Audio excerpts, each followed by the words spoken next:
Je te propose d'aborder la question des différents types d'entretien de retour d'absence. Dans une autre vidéo, nous avons évoqué le fait qu'il y avait plusieurs types d'entretien de retour d'absence. En effet, selon les motifs connus ou supposés d'absence, l'entretien ne se mène pas de la même façon. Nous pouvons prendre deux exemples. Le premier cas, celui d'un retour par suite d'une longue absence après hospitalisation, et le second, celui d'une personne qui a multiplié les absences de courte durée. Les enjeux ne sont pas les mêmes.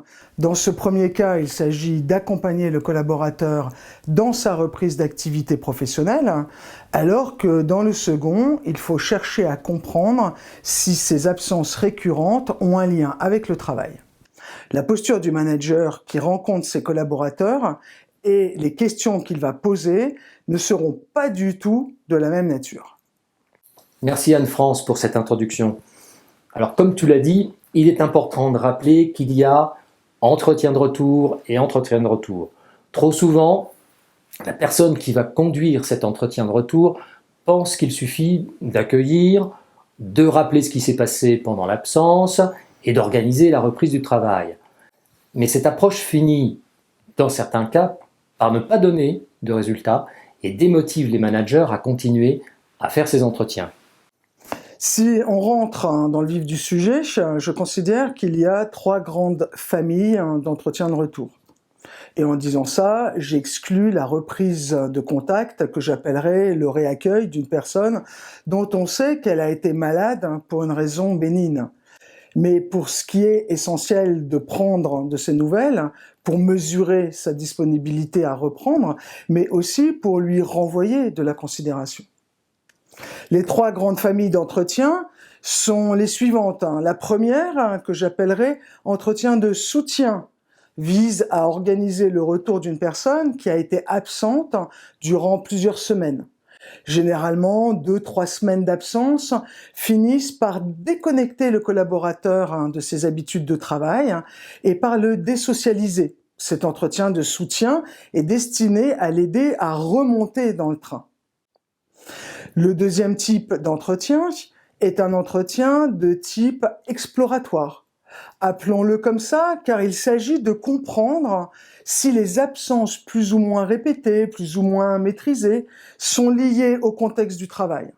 C'est un entretien délicat, surtout si l'origine du problème est dans la relation entre le manager et le collaborateur.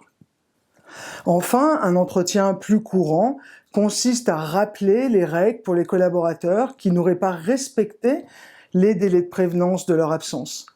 Cet entretien peut paraître plus courant, mais il doit être mené de façon très rigoureuse, car il peut ouvrir sur du disciplinaire par la suite. Ok, je pense que les gens qui nous regardent comprennent mieux à présent les nuances des différents types d'entretien de retour. Ils peuvent avoir une grande efficacité s'ils permettent, dans le cas d'entretien de soutien, d'éviter un décrochage ou une rechute, dans le cas d'entretien exploratoire, d'ouvrir sur des solutions face aux problèmes liés au travail. Mais j'ajouterai une chose importante, compte tenu de la complexité de ce type d'entretien, il est essentiel que le manager, qui la plupart du temps va l'organiser, soit aidé par les autres acteurs de l'entreprise. Tu as tout à fait raison, Pascal.